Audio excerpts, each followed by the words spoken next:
Hello student. तो जैसा कि अभी आपने देखा कि जो थोड़ी देर पहले या लास्ट वीडियो में कह लीजिए एक तरीके से आपके हिसाब से कि लास्ट वीडियो में अभी हमने जो एक्सरसाइज 5.1 का किसका एक्सरसाइज 5.1 का जो एनसीईआरटी जो अभी आप पढ़ रहे हैं हमसे, तो इसी का फर्स्ट से लेकर के फिफ्थ पार्ट तक हमने डिस्कस कर लिया है ना।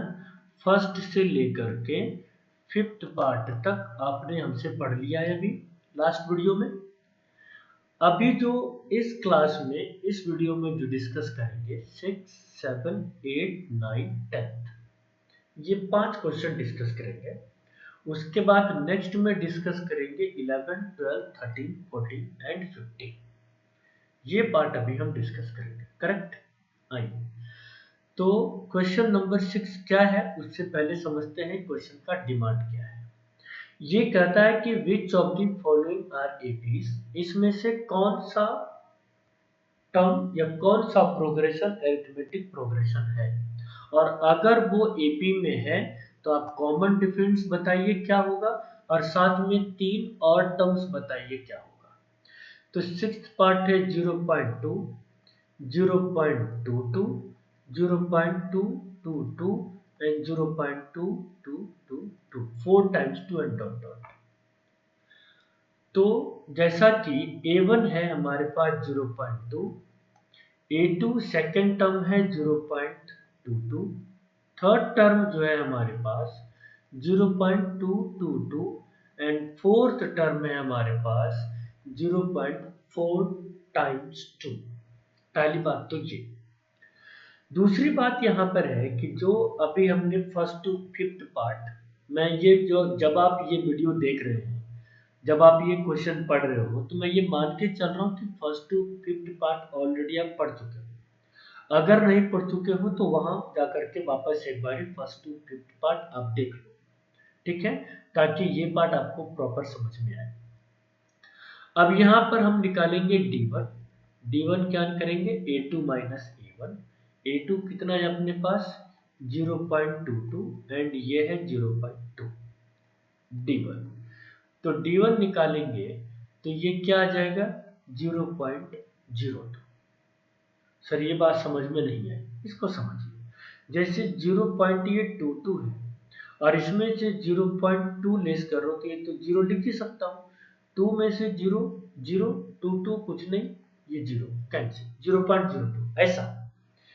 ये पार्ट मैंने इसलिए बता दिया क्योंकि कुछ बच्चे यहाँ पर फंसते हैं, पता नहीं क्यों पर फंसते हैं, ठीक। तो आप ना फंसे इसलिए मैंने फर्स्ट कॉमन डिफरेंस आपको बता दिया, ऐसे निकलता है। सेकंड कॉमन डिफरेंस है A3 माइनस A2। A3 कितना है तो 0.222 माइनस 0.22। अब क्या देखेंगे तो लिखेंगे 0.002।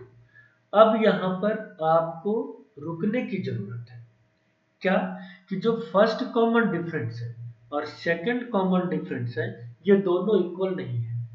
अब जब दोनों इक्वल नहीं है तो आपको D3 निकालने की कोई जरूरत नहीं है।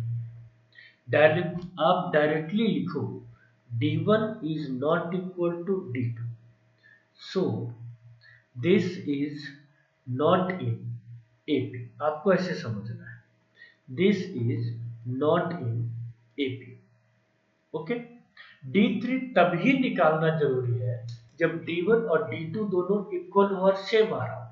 क्या पता D3 भी इक्वल हो या ना हो, ये कहना मुश्किल है, लेकिन अभी आपको D3 नहीं निकालना है क्योंकि इसमें D1 और D2 दोनों सेम नहीं है। अब जब AP में है ही नहीं तो हमें कॉमन डिफरेंस निकालने की जरूरत नहीं है और एक्स्ट्रा 3 टर्म्स भी निकालने की कोई जरूरत नहीं है। Got it, thank you. अभी आपने क्वेश्चन नंबर 6 पढ़ लिया, अब आप क्वेश्चन नंबर 7 पढ़ेंगे, 0, -4, -8 और -12। तो आइए क्वेश्चन नंबर 7 पढ़ते हैं, जो इसका पार्ट नंबर 7 का लीजिए तरीके से। तो ये क्या था 0, -4, -8 और -12 एंड डॉट डॉट। हाँ सर, अब ये एपी में है कि नहीं है कैसे समझेंगे, तो A1 0, A2 जो है ये -4, A3 -8 एंड A4 जो है वो है -12। Got it.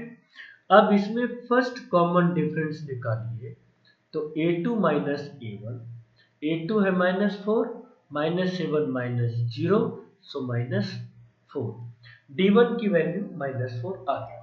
Got it. After that D2 निकालेंगे क्या, A3 माइनस A2, तो D2 equal to A3 -8 A2 -4, so D2 equal to -8 minus +4, D2 is equal to -4। अब यहां पर देखो कि D1 भी -4 है, D2 भी -4 है, इसका मतलब मुझे D3 निकालना चाहिए। यस, तो A4 minus A3, A4 -12, A3 -8, सो -12 +8, सो -4, तो ये D3 की वैल्यू कितना आ गया, ये -4 आ गया। तो हम लोग यहाँ पर क्या देखेंगे कि D1 is equal to D2 is equal to D3 that is equal to -4, और common difference are same and equal. Got it. So हम ये बोल सकते हैं कि ये AP में है, तो दिस इज इन AP। अब यहां पर एक नया काम आपके साथ आ गया, ये कह रहा है कि अगर ये AP में है तो मुझे कॉमन डिफरेंस बताओ और एक्स्ट्रा 3 टर्म्स भी बताओ। कोई बात नहीं, कॉमन डिफरेंस कितना है जी, -4 हो गया। अब नेक्स्ट 3 टर्म्स का मतलब है कि A5 बताना है, A6 बताना है और A7 बताना है, ये 3 एक्स्ट्रा टर्म बताना है। तो A5 can be written as A plus 4D। A कितना है अपने पास, 0, 4 into D, 4 into -4, 0 -16, so answer is क्या, -16। तो A5 की वैल्यू कितना आ गया, -16। एक तो ये हो गया। दूसरा, A6 की वैल्यू निकालेंगे तो A plus 5D, A कितना है तो 0, 5 इंटू D इट मीन्स -4, 0 -20। तो इस केस में A6 की वैल्यू कितना हो गया जी, -20। ओके। उसके बाद आप निकालिए A7 की वैल्यू। A7 can be written as A plus 6D। A0, 6 into D it means -4, तो 0, 6 4 जा 24, -24 तो -24, A7, ये हो गया A7 की वैल्यू। अब जब ये प्रोग्रेशन ऑलरेडी AP में है तो इसका मतलब ये क्लियर हो गया, क्या, इसका मतलब ये क्लियर हो गया कि जब ये AP में है तो कॉमन डिफरेंस तो आपको निकालना ही निकालना है, और जो 3 एक्स्ट्रा टर्म था वो भी निकालना था। तो जैसा कि मैंने बोला था आपको 6 7 8 9 10 बताऊंगा, 7 भी बता दिया आपको, ठीक है। अब आपके साथ डिस्कस करेंगे 8, जो है -1/2, -1/2, -1/2, -1/2। क्या बात है, सारे के सारे पार्ट सेम है। तो 8 पार्ट लिखेंगे, क्या लिखेंगे, -1/2, -1/2, -1/2, -1/2 एंड सो ऑन, इस तरीके से है। हाँ सर। तो यहाँ पर A1 जो है वो -1/2, A2 जो है वो भी -1/2, A3 जो है वो भी -1/2, A4 जो है वो भी -1/2, सारे -1/2 है। तो आप D1 निकालो, D1 हो जाएगा A2 माइनस A1। देखिए फॉर्मूला हमेशा अप्लाई करना है, शॉर्टकट मत मारना कभी दोस्त। अगर आप लोग शॉर्टकट मारोगे तो यकीन मानो, जब आप लोग स्टूडेंट होकर के शॉर्टकट मारोगे तो टीचर तो और शॉर्टकट मारेगा, है ना।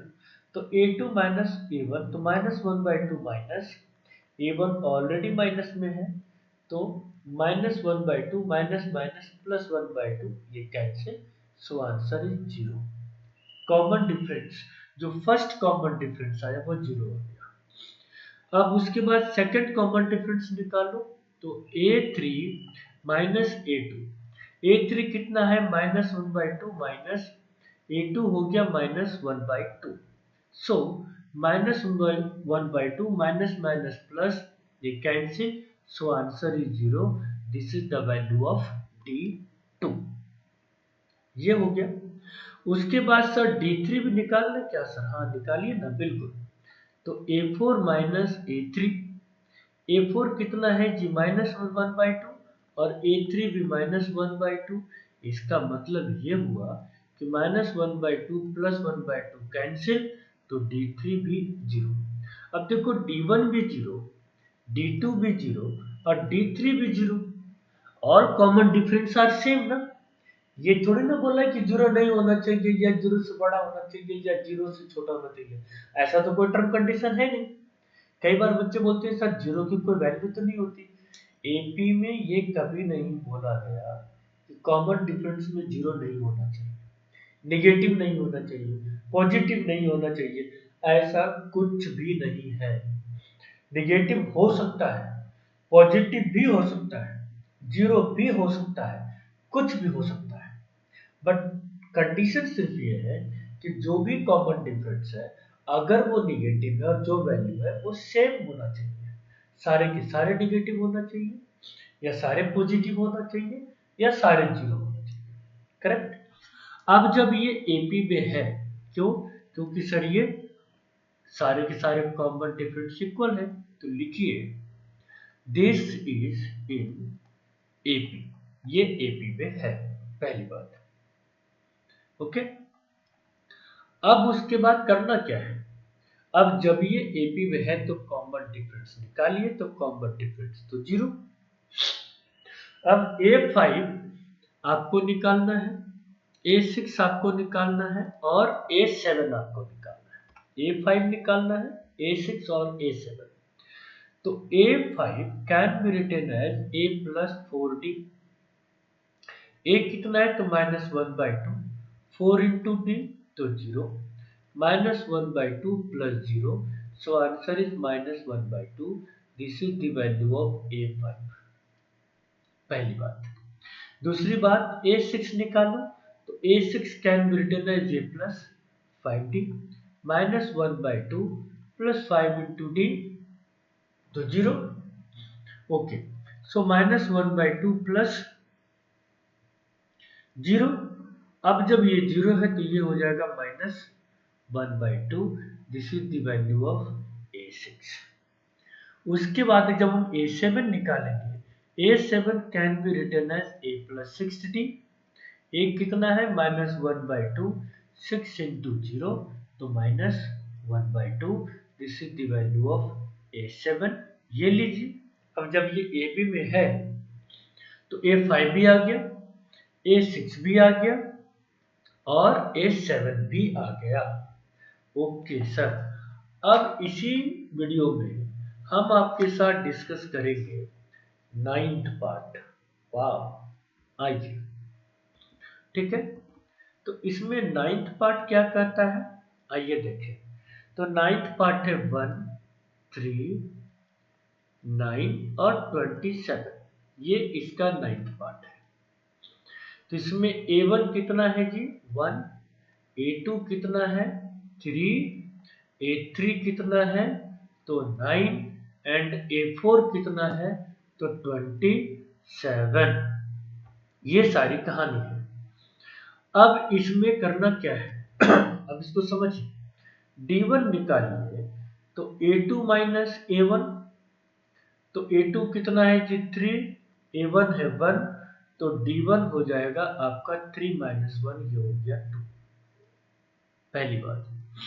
दूसरी बात D2 निकालिए, तो D2 है A3 माइनस A2, A3 कितना है तो 9 और A2 है 3, 9 माइनस 3 6, तो ये हो गया आपका D2। अब यहाँ पे ध्यान से देखो कि D1 2 है और D2 6 अगर इन दोनों को ध्यान से देखें तो यहाँ पर D1 is not equal to D2, तो हमें थर्ड कॉमन डिफरेंस या D3 निकालने की कोई जरूरत ही नहीं है। तो क्या लिखेंगे? So D1 is not equal to D2, so this is not in AP। ये AP में है ही नहीं। अब जब AP में है ही नहीं तो मुझे कॉमन डिफरेंस निकालने की जरूरत नहीं, या फिर नेक्स्ट 3 टर्म्स करने की जरूरत ही नहीं है। आई थिंक यहां तक कॉन्सेप्ट क्लियर है। अब आगे चलते हैं, इसी वीडियो में एक पार्ट और डिस्कस करेंगे जो है टेंथ पार्ट। टेंथ पार्ट क्या कहता है?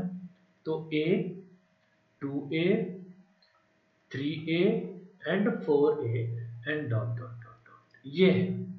ठीक है, अब इसमें अगर हम ध्यान दें तो लिखना पड़ेगा A1 जो है वो A है, A2 हमारा 2A है, A3 हमारा 3A है और A4 जो है ये हमारा 4A है। पहली बात। उसके बाद हमें कॉमन डिफरेंस निकालना है, तो D1 is equal to A2 minus A1, D1 equal to 2A minus A, तो D1 is equal to A। एक तो ये आ गया।